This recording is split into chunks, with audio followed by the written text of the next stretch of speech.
Ini adalah satu sesi terakhir kita, Daily Listener, tentunya bagi para pelaku usaha UMKM yang saat ini juga tengah berproduksi tetapi mungkin belum ada tempat untuk memasarkan. Kalau sekiranya produknya ini cukup layak, ya bisa berkonsultasi dulu dengan Mbak Eti ya Mbak. Boleh. Jadi boleh nanti dibantu untuk pemasaran dan promosi bersamanya begitu. Betul. Jadi kalau ada pameran di mana-mana bisa diikut sertakan ya Mbak Eti ya. Insya Allah. Apa sih syaratnya produk itu biar bisa istilahnya layak jual?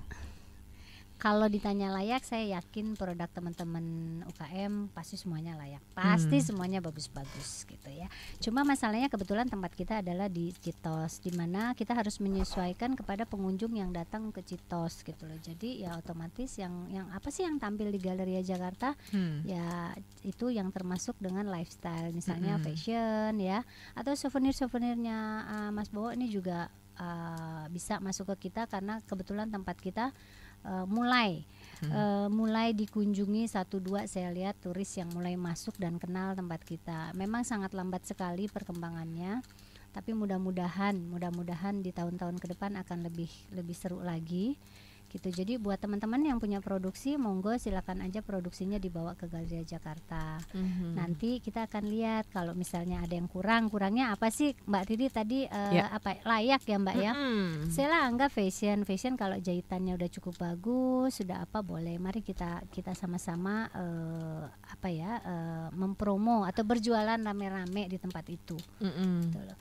Untuk selebihnya yang lain kita akan lihat dulu produknya apa sih gitu. Kalau sesuai dengan yang datang ke Citos boleh-boleh aja. Oke.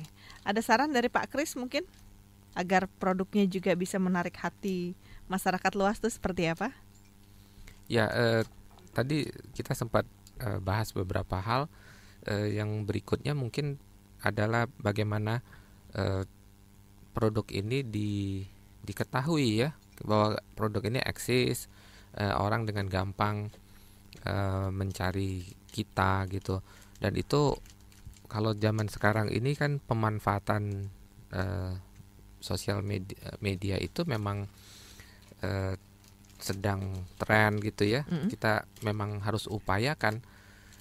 Saya lihat ada beberapa produk yang memang sangat sukses dipasarkan lewat media-media sosial seperti ini, lewat Facebook, Twitter dan apapun itu. Memang cara-cara seperti ini kan memang lebih gampang disebarkan dan juga lebih murah. Dan memang butuh usaha ekstra. Terus terang memang tidak dengan kita bikin satu akun lantas jadi terkenal. Tentu ada upaya-upaya untuk membuat lebih dikenal. Saya pikir media sosial itu sendiri kan sekarang berkembang cukup luas. Kita tidak bisa membatasi atau Twitter. Contohnya seperti produk-produk yang harus dilihat, menyangkut desain dan sebagainya, barangkali masuklah ke media-media yang memang padat dengan ilustrasi, gambar, ya. Seperti saya lihat beberapa produsen itu memasarkan produk-produknya itu di Instagram contohnya, yang fokus dengan gambar-gambar. Saya pikir cocok untuk produk-produk yang mengandalkan desain dan inovasi-inovasi yang lain ya. Saya pikir itu yang masih bisa dilakukan, selain dengan cara-cara lain yang offline juga boleh dilakukan. Seperti yang mencari lagi tempat-tempat seperti Galeria Jakarta. Kalau di Jakarta Selatan ada Galeria Jakarta, tapi saya yakin ada tempat-tempat lain yang juga di setiap bisa di mall kah, di manakah gitu ya. Bisa dieksplor. Tergantung produknya. Kalau produknya memang sifatnya souvenir, tentu kita mensasar lokasi-lokasi di mana turis berada. Oke. Bahkan minggu lalu ada yang nekat ya Mbak ya, taruhnya di toko obat batuk. Oh iya. Apa itu? Souvenir. Tapi ternyata laku juga gitu. Nah, di toko obat. Terobosan seperti itu yang juga harus dilakukan ya. Seperti tadi saya katakan, souvenir ya di tempat turis. Tetapi ternyata barusan Mbak Riri bilang kan bisa saja terjadi justru di tempat yang sama sekali tidak ada hubungannya, produk kita malah tampil sangat bold ya, sangat terlihat. Karena bayangkan di tengah-tengah obat tiba-tiba ada souvenir. Tentu dia menjadi beda. Lokasinya Pak, lokasinya tempat turis yang menjadi di airport itu kan susah tuh, kita nggak punya toko buat souvenir kan. Masih ada hubungan toko turis obat, ya. Toko obat kan banyak tuh di sana. Nah dia coba di situ, smart sih, pinter banget gitu loh. Ya artinya coba dicari linkage-nya kemana gitu ya. Mas Ponco, apa harapan terbesarnya dari usaha yang tengah dijalankan sebelum kita tutup nih? Iya. Sangat inspiring sekali apa yang dikatakan Pak Kris sama Mbak Eti juga.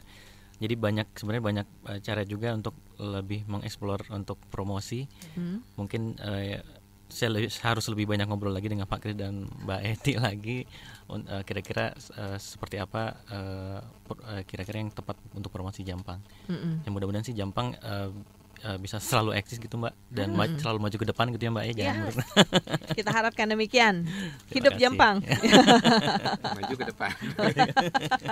Dan listener, itu yang menutup jumpa kita dalam Pos Daya Bangun Jakarta yang didukung oleh Yayasan Mandiri, di mana masyarakatnya diajak untuk lebih mandiri, berdaya dalam berbagai bidang, baik dalam kesehatan, pendidikan, ekonomi, lingkungan hidup, dan kebun bergizi. Saya Riri Wijaya serta Uyat Maja pamit. Terima kasih. Sampai ketemu lagi. Wassalamualaikum warahmatullahi wabarakatuh.